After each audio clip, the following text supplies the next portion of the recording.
Good morning, everyone. Um, so, we have some interesting days ahead. Um, the pre monsoon season has been very good so far, and now there has been a talk about the system that is going to form in the Andaman Sea. So, there is high consensus that the system is going to form. The only debate is whether it is going to attain cyclone status or will it just go off as a low pressure or a depression. So I'm just going to give my viewpoints looking at the dynamics which are as of today. So the so I'm going to look at various factors. So let me just give a very general overview of the dynamics that is happening right now or that is expected right now. So we are going through the spring barrier, which is nothing but there are too many things happening near the equator, and this spring barrier is something which the models or the global models that we depend on they struggle to hit the right chord, mainly because it is not very easy to predict the multiple dynamics that happen at the same time. So what are these dynamics? So we have the MJO movement, the Madden-Julian oscillation, which moves from west to east. And then we have the ITCZ movement, which is the intertropical convergence zone.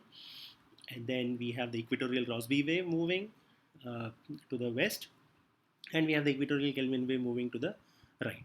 So these are the things which are happening right now, and it's very hard to predict how all these four the major synoptic systems will behave and how they will transfer energy and momentum within the North Indian Ocean.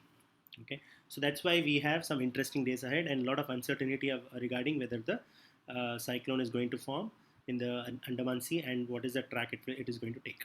Okay, so if you just look at today's picture, the ITCZ, so where is it? Right now, according to me, it is just close to the equator because you see cloudiness on the southern hemisphere. So this is the equatorial line. So you see some cloudiness below the equator and some cloudiness above the equator. So the winds are mostly converging close to the equator, and that's why above and below you have the convection or the updraft of these winds, and hence cloud convection is seen on above and below this line. So ideally at this point of time the ITCZ should have been above the equator, which means that most of the cloudiness would be seen in the North Indian Ocean. So that is not really happening. So ITCZ is slightly close to the equator, which is what is the current status. And if you look at this particular point, there is a lot of cloudiness seen close to the North Indian Ocean near the Andaman Sea. So this is where the genesis point of this particular system is going to happen, because there is a lot of thermal energy available, and as I said, the ITCZ is close to the equator, so it is going. The winds are going to converge, and they're going to create convective patterns, which are going to drive the momentum and energy to this system. Okay, so this is the ITCZ. Now, if you go to the next slide, for cyclone or any low pressure system, the sea surface temperature is important. So if you look at the sea surface temperature, these are quite high temperature. Actual temperature values are quite high, which is 30 degrees. Some places it is 29, but mostly it is 30 degrees. So where it is going, the genesis point, the temperatures are quite high, which will help in origination of a system, or a system will originate in this particular region. Okay, but the real picture will come out when you look at the anomaly. Okay, so if you look at the anomaly, which is the climatological the temperatures, sea surface temperature subtracted from the climatological mean, then you will see that the anomaly is not very high. Okay, so it is kind of very close to zero or maybe slightly below, because you have some white patches, you have some blue patches. So what is going to happen is the system at this moment, it looks like the system is not going to have the inertia or the energy that is needed for it to attain a cyclone status. Okay, because of the sea surface temperature anomaly. And if you look at the last 7 days anomaly, then you can see that there is some kind of a cooling which is seen, because it is negative. Okay, so this is not going to, in my opinion, this is not going to aid in a development of a cyclone, because you need very high sea surface temperature to put all the momentum and energy into the system and let the system attain a cyclone status. So as of today, it seems that there is not much energy present in the present here for a cyclone status, but it can develop into a low pressure or a well marked low pressure or even a depression. That is my opinion. Moreover, if you look at these temperatures are kind of a um, uh, visual guidance for how the equatorial waves are moving in and out. So the equatorial Rossby wave moves west, and equatorial Kelvin wave moves east. So the Kelvin wave gives the hot energy, and Rossby wave gives the cold energy.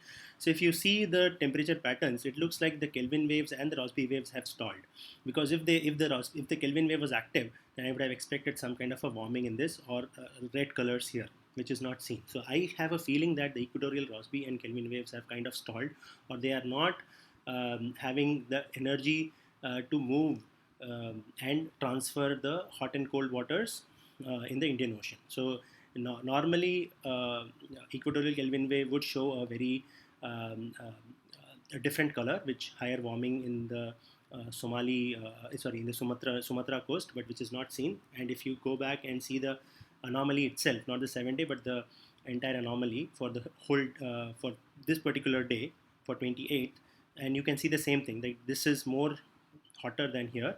So this means that the Kelvin wave is not very energetic. That's what I feel, and hence this is not going to aid in a formation of a cyclone, is what I feel.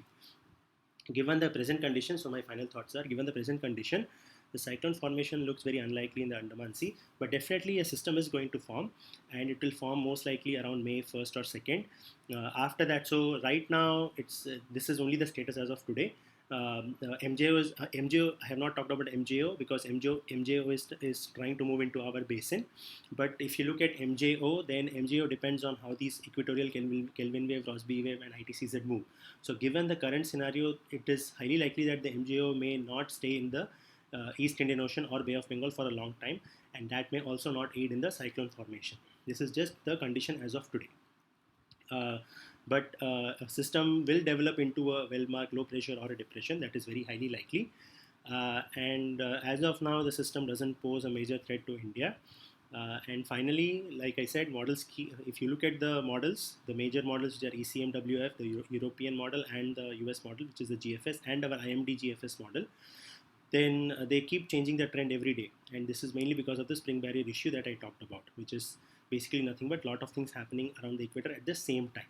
Okay, so as of today, my status is that the cyclone formation is not looking highly possible, but a system will form, and let us just take it a day at a time and see how the dynamics evolve, because the dynamics can keep changing day by day because of the spring barrier issue.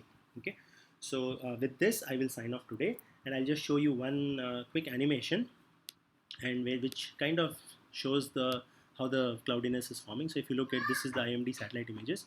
If you look at the satellite images, then you can see that the dry air, relatively dry air, and the moist air entrain, and they keep this system active. So this is where the system is going to form, is my opinion. And once the system forms, it is going to move. It is going to take a northwest track, and then if it comes up to this point, then it will go. It will take a eastward track because of the upper level steering winds. But as of now, cyclone formation is unlikely. Even if a depression forms, then it will kind of take a this particular track, is my consensus as of now. Okay, all right. So with that, I sign off, and I'll be back with more updates on this particular system, maybe a couple of days later, once the system has formed. All right. Thank you so much for watching this video, and please subscribe to my channel.